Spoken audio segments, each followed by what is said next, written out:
Assalamualaikum warahmatullahi wabarakatuh. Perkenalkan, nama saya Bunga Tariani dengan NIM 201110241316 dari Prodi 1 Kesehatan Masyarakat. Hari ini saya akan menjelaskan resu materi pada pertemuan 12 yang berjudul bioklinis.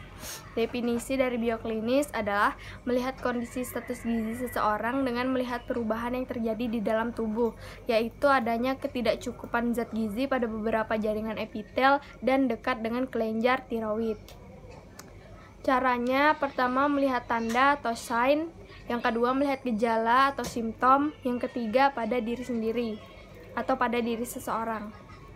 Kelebihannya ada pertama biaya besar, mudah diinterpretasikan, dan peralatan tidak rumit.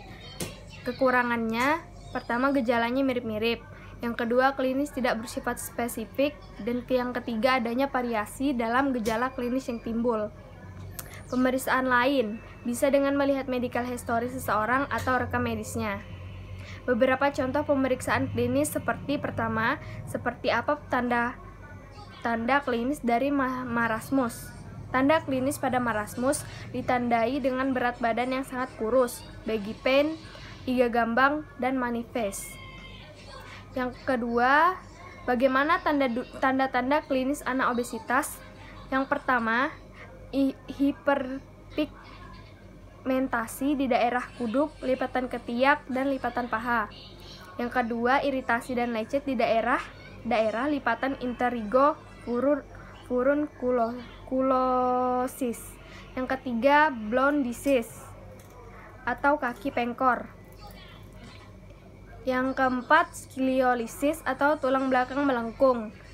Yang kelima, anak berpayudara besar, nafsu makan berlebihan, dan yang terakhir, gangguan sistem pernapasan, napas pendek, batuk dan mengi, intoleransi aktivitas. PSG langsung metode biokimia. Definisinya, pemeriksaan dengan menggunakan spesimen pada jaringan tubuh secara laboratoris atau menggunakan laboratorium. Kegunaannya dapat menentukan keadaan malnutrisi, dapat membuktikan pemeriksaan TK subklinis, dan sebagai pemeriksaan perlengkapan.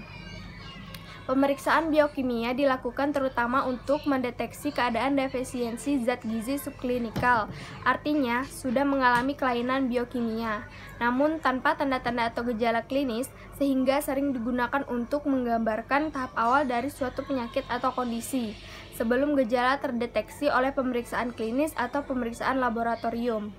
Dalam penilaian status gizi dengan cara pemeriksaan secara biokimia sering memerlukan peralatan yang hanya ada di rumah sakit atau puskesmas, sehingga sulit terjangkau oleh penduduk yang tinggal jauh dari sarana kesehatan. PSG langsung metode biofisik. Definisinya, melakukan penilaian zat gizi dengan melihat kemampuan fungsi jaringan dan perubahan struktur dalam tubuh. Pemeriksaan metode ini sangat mahal, harus tenaga profesional yang melakukan. Fungsi jaringan, kemampuan kerja, eks otot, kelenturan, dan lain-lain. Perubahan struktur, ada pergeseran kuku, rambut tumbuh tidak normal. Pemeriksaan ini dilakukan dengan 3 cara. Yang pertama ada radiologi, tes fungsi fisik, dan tes sitologi. Sekian dari saya. Wassalamualaikum warahmatullahi wabarakatuh.